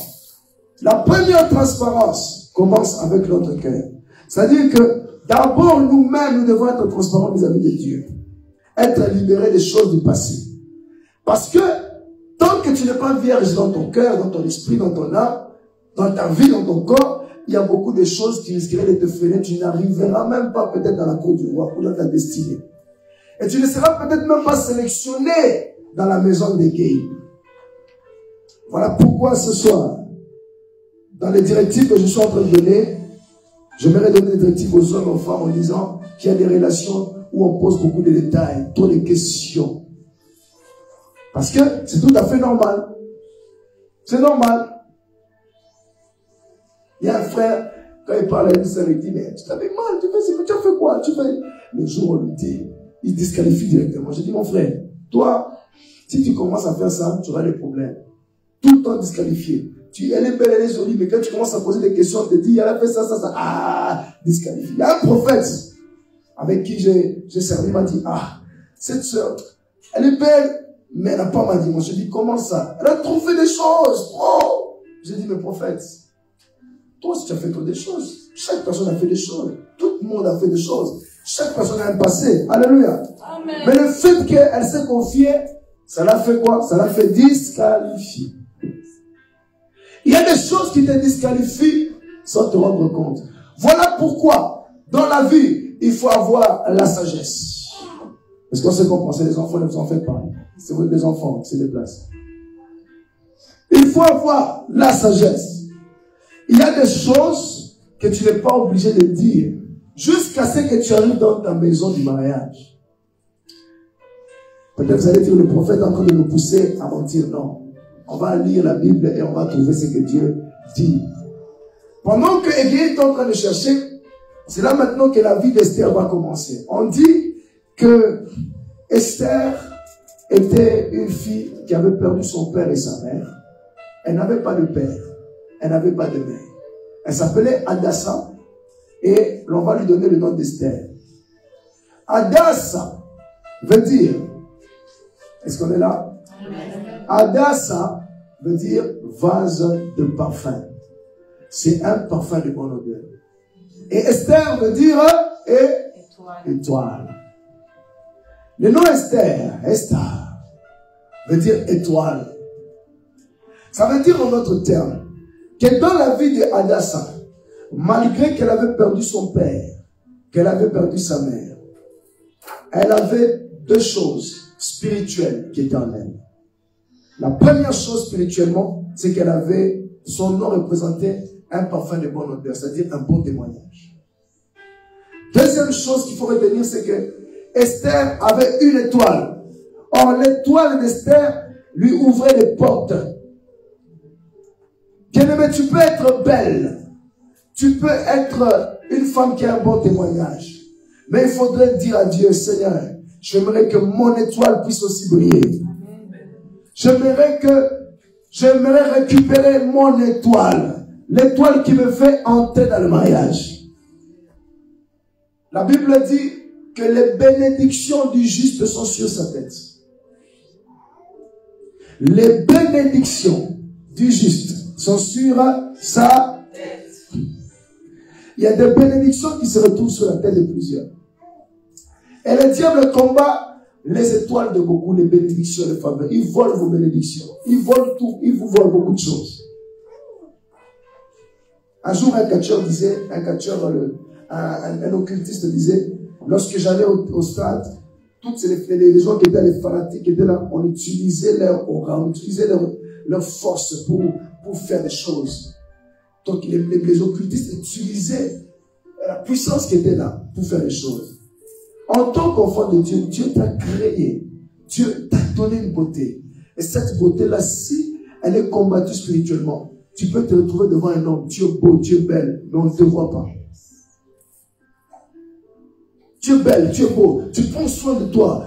Un parfum, tu as déjà réglé même ton témoignage. Mais ton étoile, si ton étoile ne brille pas, tu peux avoir des problèmes. Si ton étoile est perdue, tu peux avoir des problèmes. Tu as toutes les facultés, mais ton étoile. Voilà pourquoi ce soir, j'aimerais dire à une personne, ton étoile doit rentrer dans ta vie. Amen. Ton étoile doit être rétablie. Amen. Alléluia. Amen. Tu as des compétences pour dévoiler ton étoile. On joue avec ça. Tu es Esther ce soir. Amen. Tu portes le nom d'Esther. Amen. Qui est l'étoile de la femme. Esther était une femme qui avait beaucoup de faveurs. Ah mon Dieu, cette femme, waouh! La Bible dit que lorsque son père et sa mère sont décédés, son grand cousin appelé Mardoché va regarder Esther. Et son cousin va prendre la ferme résolution de l'adopter. Donc quand son cousin a regardé Esther, Esther lui a transmis un sentiment qui faisait à ce que Mardochée devienne son père, prenne soin d'elle. L'étoile, quand quelqu'un a son étoile, même si tu n'as pas de travail, même si ton père et ta mère ne sont plus là pour t'aider, les gens viendront pour t'aider, pour prendre soin de toi. Parce que c'est ton étoile. Quand on a regardé Esther, quand Mardochée a regardé Esther, Mardochée a adopté Esther. Elle n'a pas prié, elle n'a pas jeûné. C'est son étoile simplement. Son nom, le nom qu'elle avait. Il y a une puissance derrière le nom.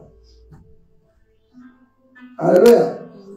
On appelle Esther et Mardochée va la prendre sous ses ailes comme étant son père. Ce n'était même pas son oncle. Ce n'était même pas son oncle. C'était son grand frère de notre père. D'un oncle. Et il a pris Esther sous ses ailes et il a fait Esther sa fille. On dit que Mardochée était un benjamite. Il venait de la famille directe du roi Saoul. Parce que selon la lignée de Mardochée, lorsque vous voyez Mardochée, Mordecai, il était de la tribu de Benjamin et il était fils de Kis. Or, Kis était le père de Saoul. Et donc, quand le roi Saoul, qui est le premier roi d'Israël, était roi, il avait perdu la royauté. Mais les Benjamites, donc la tribu de Benjamin, avait du mal à oublier le fait que la royauté leur appartenait. Certains avaient gardé l'éthique royale. Et la famille royale, c'est-à-dire que la manière dont Mardochée se comportait avec Esther était une manière où c'était comme si Mardochée était en train de préparer une personne à devenir reine. Alléluia. Donc, l'étoile a permis que Esther puisse se retrouver dans la maison d'un petit-fils d'un ancien roi. Elle a été élevée par une personne qui allait lui inculquer l'essence, la bonne manière de vivre. Ton étoile peut choisir la personne qui va t'inculquer, te donner des choses qui peuvent te permettre à rentrer dans une autre dimension. Quand je vole ton étoile, tu vas te retrouver avec des gens, au lieu de dire le, tu dis là. Une, tu dis un. Un ballon, une ballon. Mais Esther s'est retrouvée dans la maison de Mardochée. Une personne déjà qui venait d'une famille, d'une ancienne famille royale. Ils ont gardé ça. Quand je suis allé en Côte d'Ivoire, j'ai vu comment on respecte la royauté. Les enfants de maman Oufouet-Boigny, ce sont des personnes qu'on respecte. On sait qu'ils ont les moyens. On sait qu'ils ont l'argent. Ils sont respectés. Malgré que leur père est mort, mais on sait qu'ils sont respectés. Et même quand je suis allé chez elle, tu vois la manière dont elle se comporte comme une reine. Alors que, peut-être qu'elle n'est pas reine, mais elle se comporte comme une reine. Quand elle marche comme une reine, elle fait des choses. Et c'est ça qui fait sa fierté, sa force. Esther s'est retrouvée dans la maison de Mardochée. Mais savez-vous pas que certaines personnes ont des problèmes au niveau du mariage à cause de la maison où tu as été élevé? Parce qu'on peut, aujourd'hui on enseigne, j'aimerais vraiment laisser les enfants qui le disent, surtout les personnes qui ont don pour le mariage. Il faut être très concentré. La maison de Mardochée a donné, a inculqué une éducation nouvelle à Esther. Lorsque la famille ne joue pas son rôle, lorsque papa et maman est mort, on dit le père et la mère d'Esther étaient morts. Mais c'est Mardochée, le cousin, qui va jouer le rôle du père. Papa peut être vivant, maman peut être vivante, mais si elle ne joue pas le rôle qu'il faut pour le mariage, on peut considérer que papa et maman, malgré leur vie, ils sont comme des morts. Ils sont comme des morts. C'est comme ça que Esther s'est retrouvée dans la maison d'une bonne personne qui lui a inculqué des valeurs. Avant de rentrer dans le mariage, il faut passer par des maisons. Il y a des maisons où on nous enseigne à ne pas respecter l'homme. Il y a des maisons où on nous enseigne à ne pas faire la vaisselle. Il y a des maisons où on est des princesses. Mais dans la maison de Mardoché, Mardoché va t'enseigner. Mardoché va te montrer ce qu'il faut faire. Alléluia. Alléluia. Amen. Voilà pourquoi je décrète spirituellement que l'école de Mardoché doit commencer ici à l'église. On est dans la maison de Mardoché. L'église est une manière que Dieu nous donne comme une grâce pour que nous puissions nous réconformer. Les choses qu'on n'a pas pu apprendre, l'église nous enseigne. Mardoché a enseigné à Esther comment devenir reine. Parce que dans sa lignée, elle venait directement. Mardoché venait dans la lignée, venait directement d'une famille royale. La première chose, on dit qu'elle était belle, de figure. On voit son nom, un bon parfum. Deuxième chose, on dit qu'elle était adoptée par Mardoché.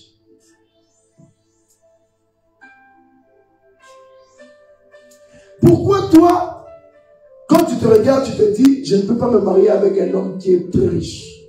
Moi, je me marierai toujours avec quelqu'un de moyen.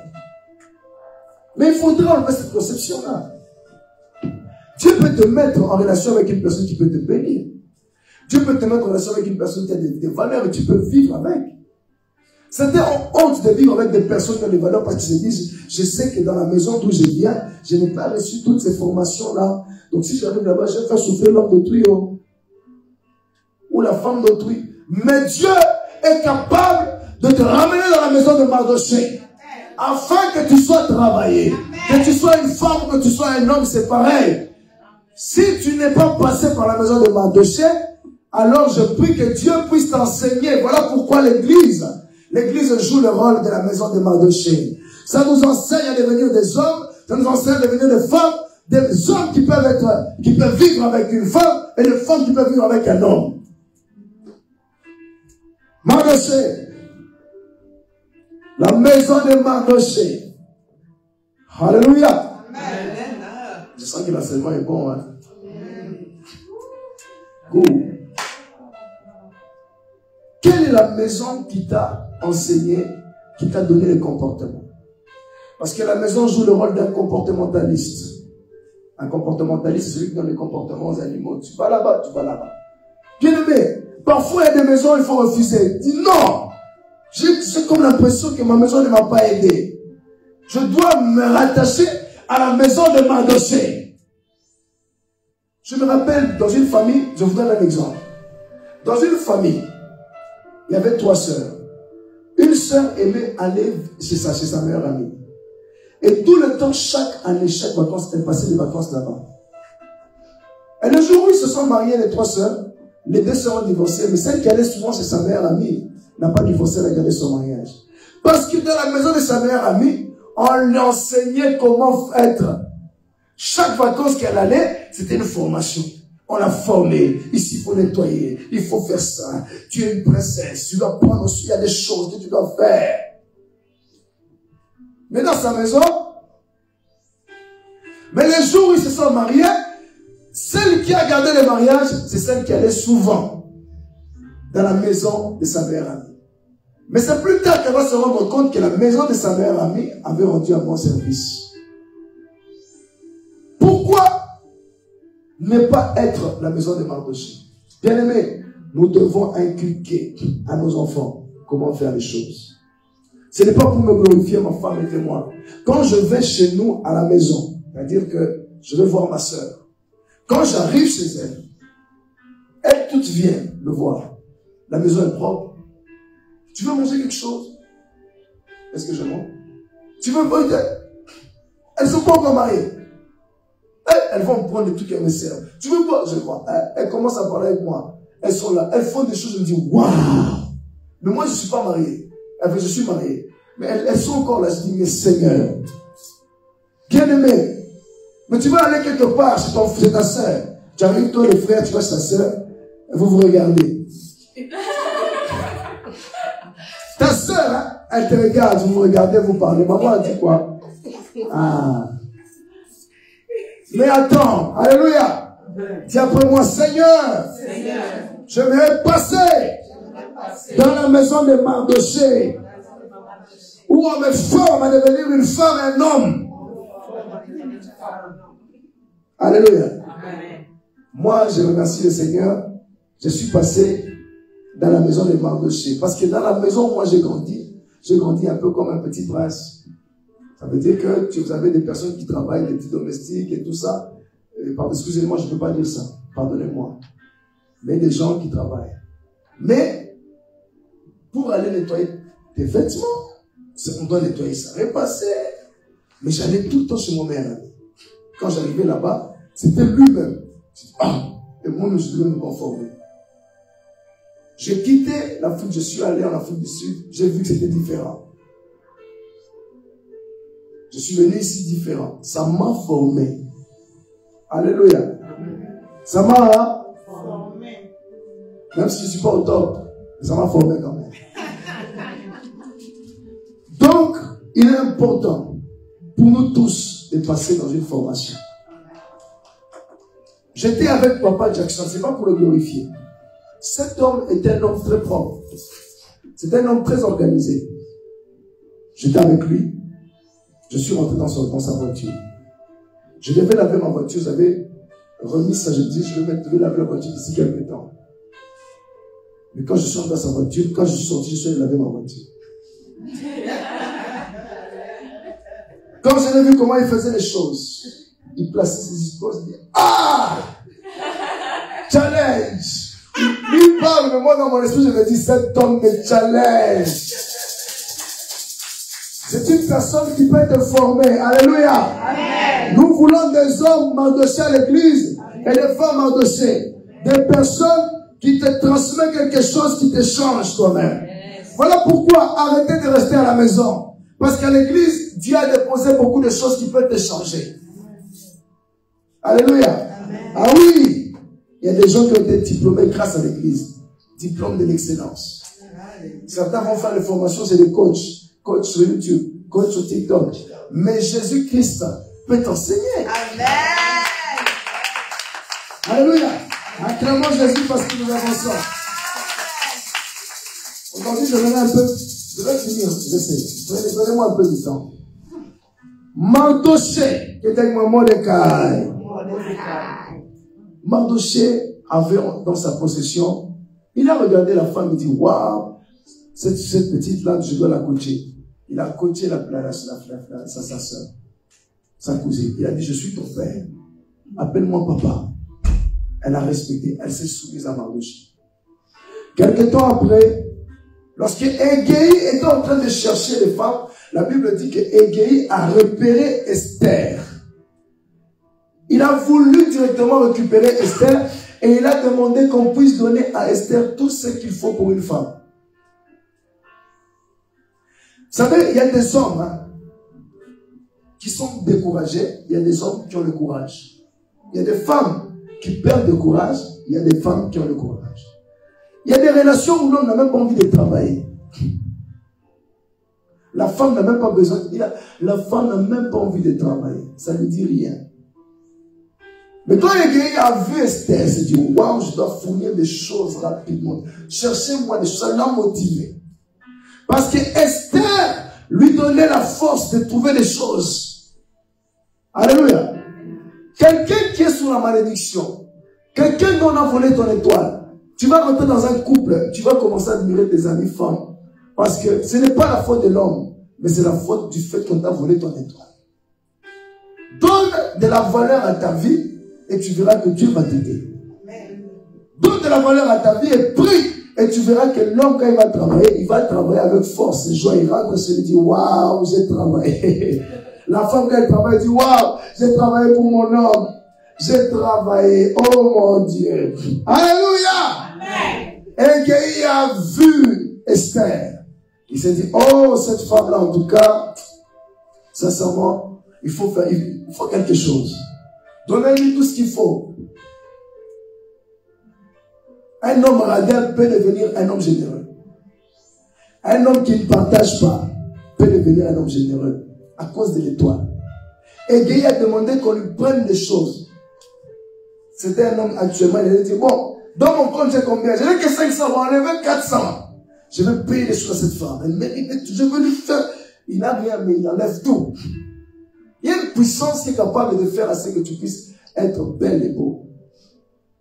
Il ne faut jamais négliger. Il y a des choses spirituellement. Les femmes sont beaucoup combattues. Les hommes sont beaucoup combattus. Le mariage est beaucoup combattu. L'aspect que tu as est beaucoup combattu. Le diable combat beaucoup de choses. Alléluia. Amen. C'est comme ça que Égéi va prendre Esther. Et la Bible dit que Esther, on va la ramener dans la maison des femmes. Elle devait passer 6 mois dans la maison des femmes où on versait de l'huile. On dit l'huile de myrrhe. 6 mois. Après 6 mois, elle devait passer dans une autre maison. On a versé l'huile d'aromate. Cela veut dire quoi? Ça veut dire que c'était 1 an de préparation, les 1 an de fiançailles, avant de rentrer dans le mariage. Elle était au courant qu'elle allait rentrer dans son mariage. Elle a pris 1 an de formation. Mais vous savez comment le diable fait les choses aujourd'hui? Ah, si je ne me marie pas, dans 2 mois, le diable va nous combattre. N'est-ce pas? Elle aurait bien aimé.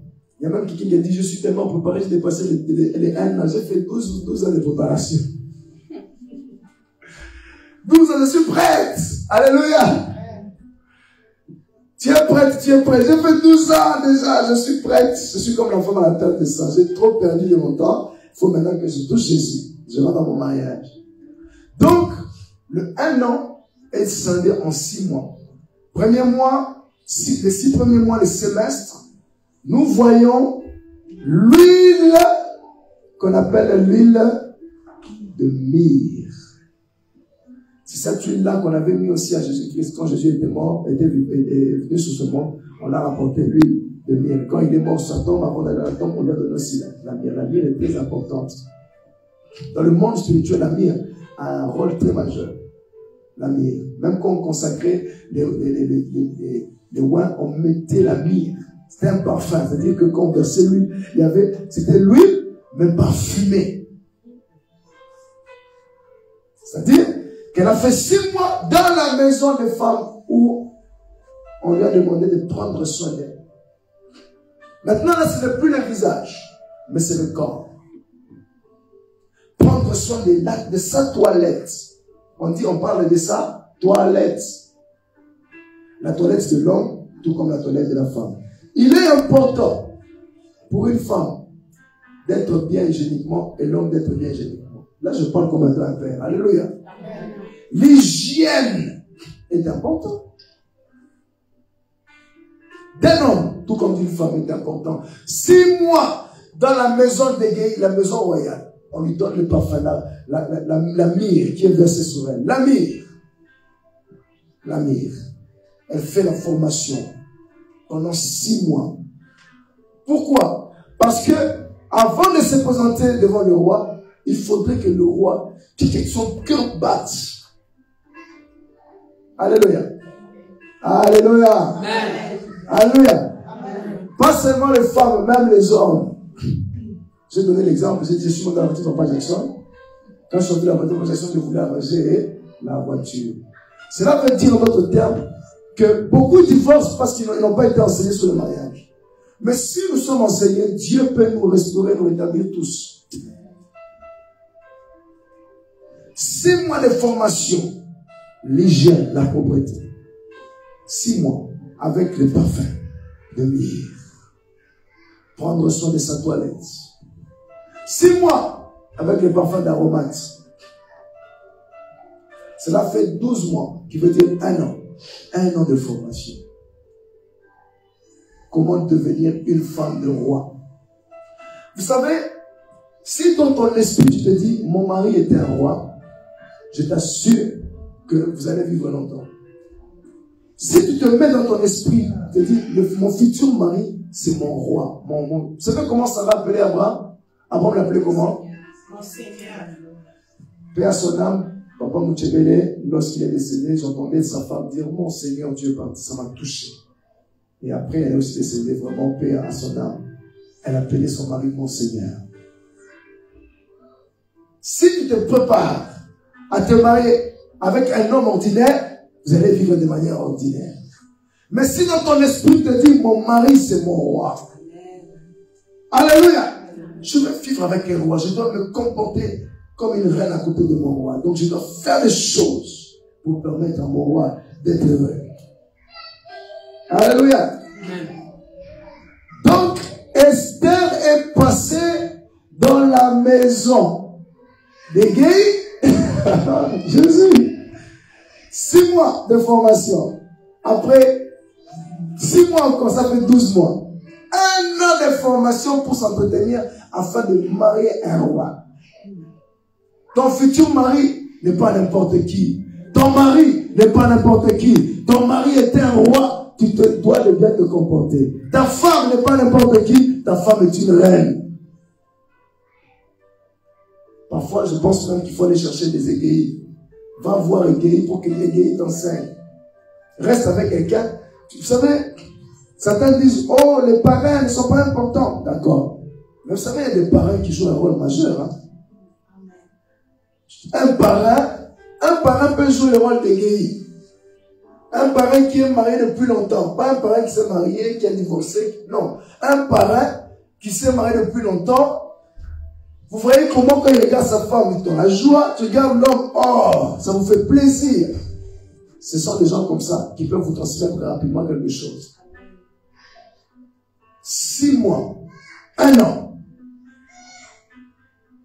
Dieu veut que nous puissions passer dans la maison d'Égéi, la maison des parents, la maison de formation, où nous sommes formés à rentrer dans le mariage. Le mariage n'est pas difficile.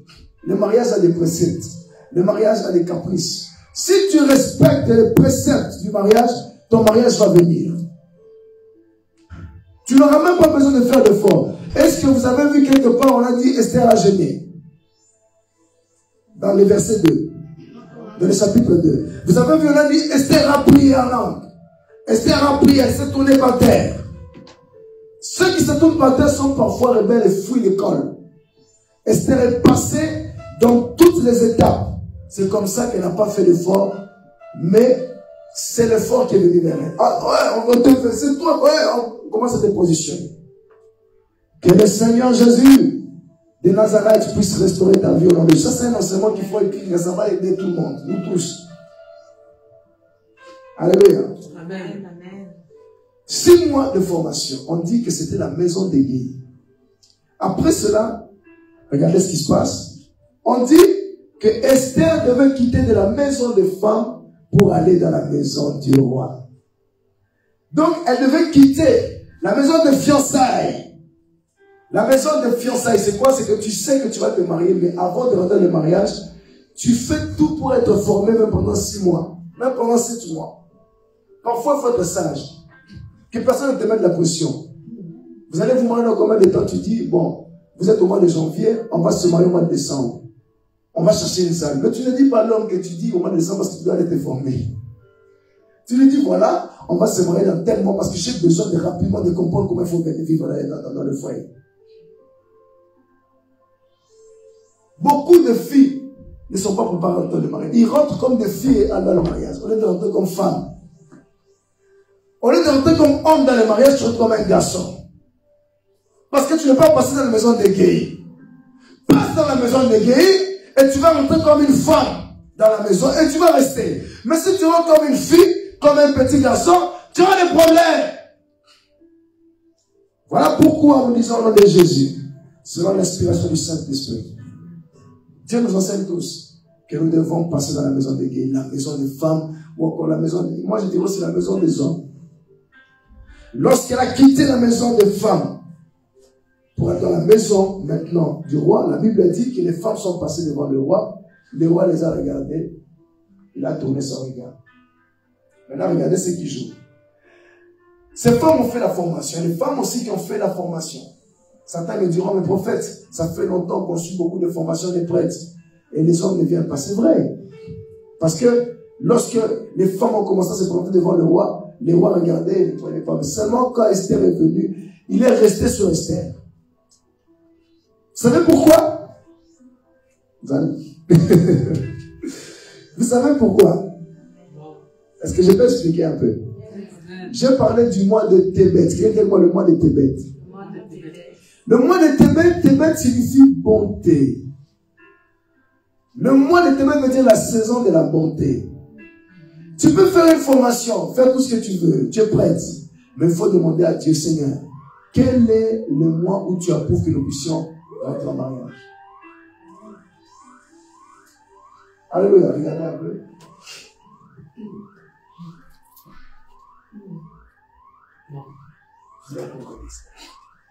Alléluia. Le mois de la bonté, Tébet, qui veut dire le mois de la bonté de Dieu. Dieu déverse maintenant sa bonté. Alléluia. Amen. Le mois de la bonté. Lorsque Esther se présentait, non seulement elle avait l'étoile, mais elle s'est présentée dans la saison de la bonté. L'homme regarde et dit, oh mon cœur, mon Dieu, je ne peux pas laisser cette femme passer. Parce que, écoutez, la Bible dit qu'il y avait deux maisons de femmes.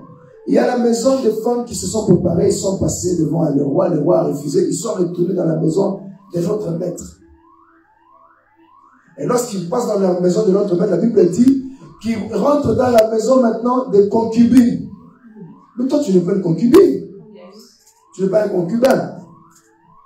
Alléluia. Amen. Tu n'es pas une concubine, tu n'es pas un concubin. Toi, tu es appelé à te marier. Amen. Refuse de passer loin de ta bénédiction et de ta saison. Dis à Dieu, Seigneur, que ma saison soit merveilleuse. Oh mon Dieu, j'ai besoin de ta bonté. Ta bonté. Parfois, il faut demander l'intervention de Dieu. La saison de la bonté. Où Dieu manifeste sa bonté. Le roi a regardé Esther et s'est dit, cette femme, hein, non, elle ne doit pas passer dans notre maison. Ça veut dire quoi notre maison? Elle ne doit pas aller vers une autre personne. Elle, je dois la retenir. Quand il retient Esther, la Bible dit qu'il a fait une grande fête. Donc Esther a consolé les cœurs du roi. Un homme qui t'aime va vouloir te marier. Un homme qui t'aime va vouloir faire une fête. Parce que la Bible dit qu'il a fait une fête. Mais la fête là, c'est en l'honneur de quoi? En l'honneur du mariage. Est-ce qu'on se comprend? On dit que le roi Assyrus avait fait une grande fête. Mais moi, je reconnais que le roi Assyrus, c'était ma femme parce qu'elle a fait une fête, une grande fête. Waouh! Alléluia! Le roi Assyrus doit faire... Oh, le calme. Le roi Assyrus doit faire une grande fête. Parfois, on est là, on dit, ah non, mais l'homme veut te faire une grande fête, tu ne veux pas, parce qu'il t'aime. Assyrus a fait une grande fête. Et là, mon chata. Assyrus a fait une grande fête. Parfois, on veut faire une fête, tu dis, non, écoutez, faisons seulement une petite fête, non? Ah non, c'est pas seulement la vie de 5 personnes. 5 personnes. Tu vas le garder dans ton esprit pendant longtemps. Parce que moi, le jour où je me suis marié, il y avait beaucoup de gens, j'avais la joie. Je voulais me remarier l'année prochaine. J'étais le premier à dire, ah, un grand mariage, je vais la monter. Mais quand j'ai vu le mariage, j'ai dit, ah, j'ai dit à ma femme, il faut qu'on se remarie tout le temps, chaque année. À cause de la joie. Parce que le jour du mariage, il y a une onction terrible. Il y a quelque chose. Je déclare dans le nom de Jésus, que ton mariage soit grand. Amen. Que ton mariage soit honorable. Amen. Que ton mariage soit rayonnant. Amen. Que l'onction du mariage se déverse sur vos vies. Amen.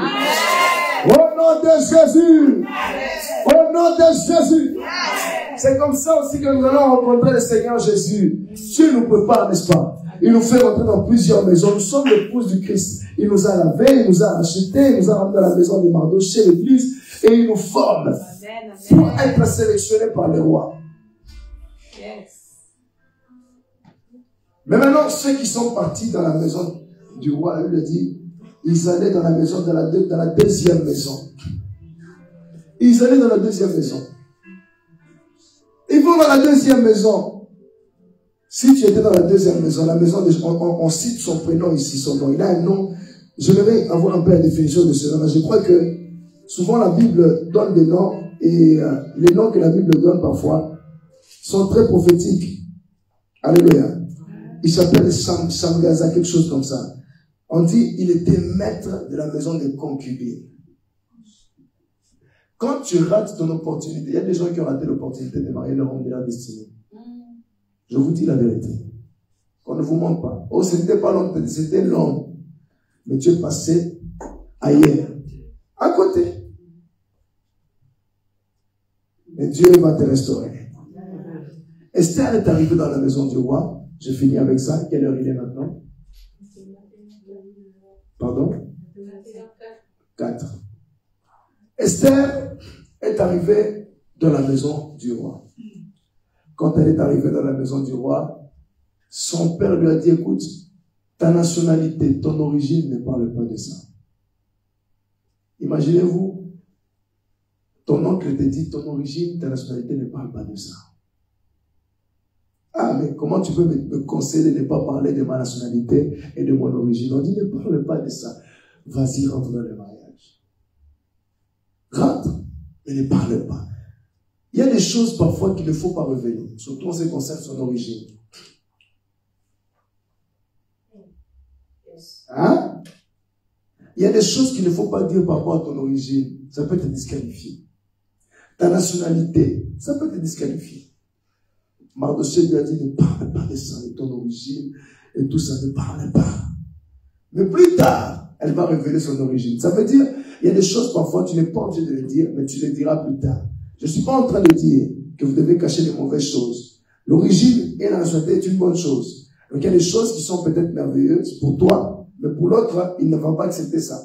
Donc il y a des choses que tu ne dois pas le dire.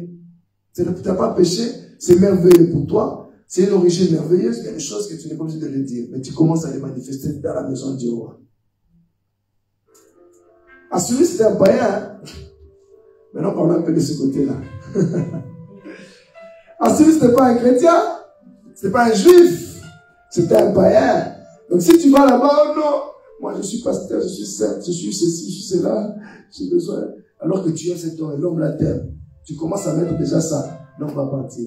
Il faut que quand il te rencontre, maintenant vous êtes dans la maison, là tu enlèves ton manteau, tu dis je suis juif. Je suis juif, tu as marié une juive, papa, tu vas te convertir. Alléluia. Que le Seigneur Jésus nous bénisse à travers le Seigneur. Que Seigneur, je te rends grâce pour cet enseignement. Au nom de Jésus. Maintenant, prie avec moi, lève-toi, devant nous, dire Dieu Seigneur, je prie au nom de Jésus, que tu me restaures. Restaure mon mariage. Restaure mon mariage. Restaure mon mariage. Pendant quelques instants, prie s'il te plaît, prie devant. Rosakare Los. Resokorabaya. Orabashinto Robusta. Resokarabara. Resokarabara. Jésus de Nazareth, Ekosaya, le Sekebo, les Soutalaba, le Beskibreba, les Norabashika, les Bosekebo, les Kamarabase, les Sokorobosa, le Soutalabase, les Komaranelego, les Siparadelosa, les Mandelebloso, les Koriandeleba, les Soutelebrade, les Zitelebloso, les Souteliamande, les Roshekeblosa, Rabarabasheke, le Sokorobosa, les Souteleblosa, les Sitekorebono, socorobosika, ramandele broso, le socorobose, rekele bosika, et socorobose, le socorobose, mandele brosoto, rebaramase, robo socorobo, rekele boseke, robo socorobose, mandele broso corobo, rabashandele bose, recorobosika la baba, et sultaramase, robo shikarabase. Seigneur, je prie pour le mariage, je prie pour le mariage, ceux qui sont mariés, restaure-les, ceux qui veulent se marier, bénis-les, au nom de Jésus, au nom de Jésus, au nom de Jésus, nous récupérons l'étoile qu'on a volée, Seigneur, de verser un parfum de bonne odeur, enlève la malédiction, enlève la mauvaise odeur qui fait fuir les personnes, que cela soit ôté, que cela soit ôté, que cela soit ôté, laissez. Au nom de Jésus. Alléluia. Bien-aimé, vous voyez, Dieu est bon. Alléluia. Aujourd'hui, je ne suis pas venu prophétiser, je suis venu enseigner. Et je crois que la préparation a été bien faite. Que Dieu vous bénisse. Nous payons le loyer. J'aimerais vous dire sincèrement, on n'a pas encore payé le loyer. Nous sommes le 3 aujourd'hui. Hein. Nous sommes le 3. On n'a pas encore payé le loyer. Parce que si 4 personnes seulement interviennent, on paye le loyer aujourd'hui. Avec 100 €, on paye le loyer. Si 4 personnes interviennent avec 100 €, on paye le loyer. Alors, j'aimerais que Dieu vous touche selon vos capacités. Vous avez le compte de l'église. Vous pouvez toujours contacter et Dieu va vous faire du bien. Je ne peux pas dire 400 €, mais c'est 400 € qu'on a besoin. Alors, je ne vais pas dire à une personne de se lever. Non, je ne fais pas ça. Je n'aime pas dire qu'il y a 500, qu'il y a 1000. Non. Mais si 4 personnes se lèvent, Dieu va faire quelque chose. Amen. Alléluia. Alors là où vous êtes, vous avez été bénis. Croyez que Dieu va faire quelque chose pour vous. Nous avons un panier qui est là. Déposez vos dîmes et vos offrandes. Nous sommes le 4. Si tu n'as pas payé ta dîme, je suis là, contactez-moi. Si tu veux soutenir la salle, soutiens la salle. Si tu te dis, voilà, moi j'aimerais commencer à soutenir la salle, soutiens la salle. Alléluia. Alléluia. Même ceux qui nous suivent depuis les réseaux, que Dieu vous bénisse, que la grâce de Dieu soit sur vous. Dieu Tout-Puissant, pendant que vous vous rapprochez, donnez la dîme et les offrandes. Je vais demander à la sœur Nadia de se rapprocher pour nous aider avec nos pélégaments, le bébé, pour nous aider à chanter. Ça c'est l'offrande, là c'est la dîme. Pour le panier pour l'église, merci. Oh Dieu Tout-Puissant, comme mon cœur considère tout l'univers créé par son pouvoir, le ciel Jésus, Papa, les éclairs, les tonnerres, l'éclair matin ou les ombres, oh Dieu Tout-Puissant, alléluia, mon cœur considère tout l'univers créé par son pouvoir, le ciel, le ciel, le ciel.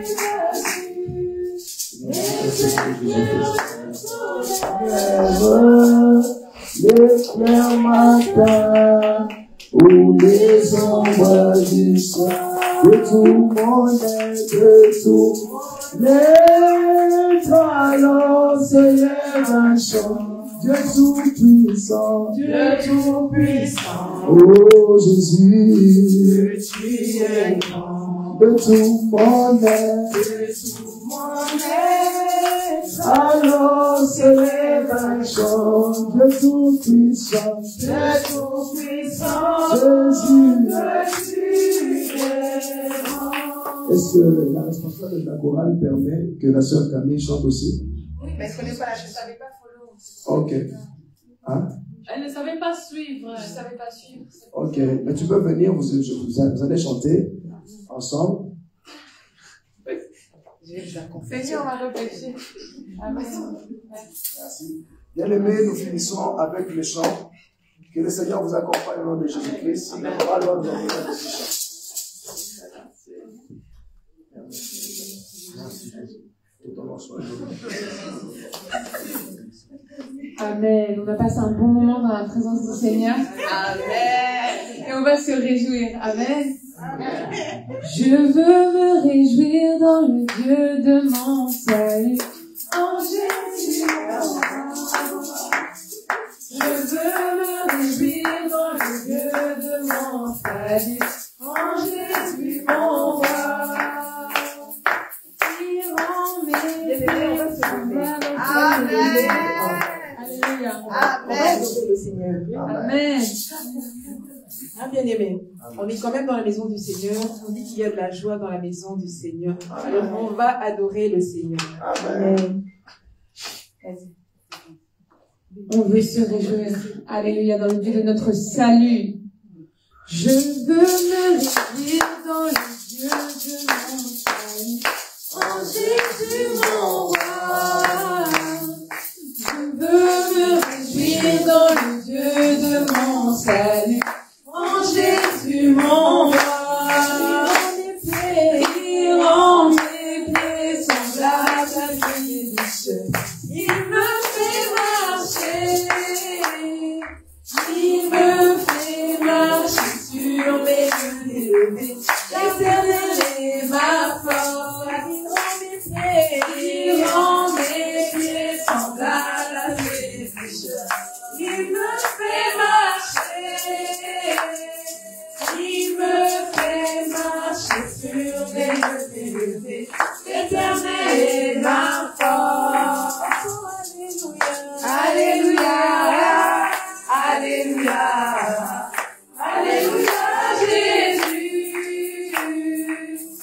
Alléluia. Alléluia. Alléluia, Jésus. Je veux me réjouir. Dans le Dieu de mon salut. En Jésus mon roi. Je veux me réjouir dans le Dieu de mon salut. En Jésus mon roi. Il rend mes pieds semblables à feuilles riches. Il me fait marcher. Il me fait marcher sur mes yeux élevés. Éternel est ma force. Chantons Alléluia. Alléluia. Alléluia. Alléluia, Jésus. Alléluia. Alléluia. Alléluia, Jésus. Entends le loup, le Seigneur, il est vivant. Entends le loup, le Seigneur, il est vivant. Entends le loup, le Seigneur, il est vivant.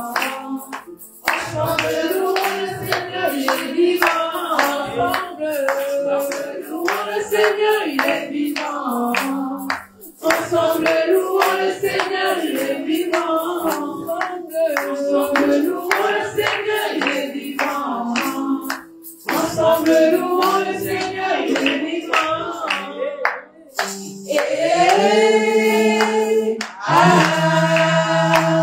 Louons le Seigneur, il est vivant.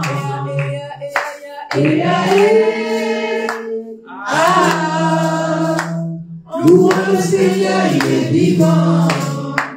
Ensemble, louons le Seigneur, il est vivant.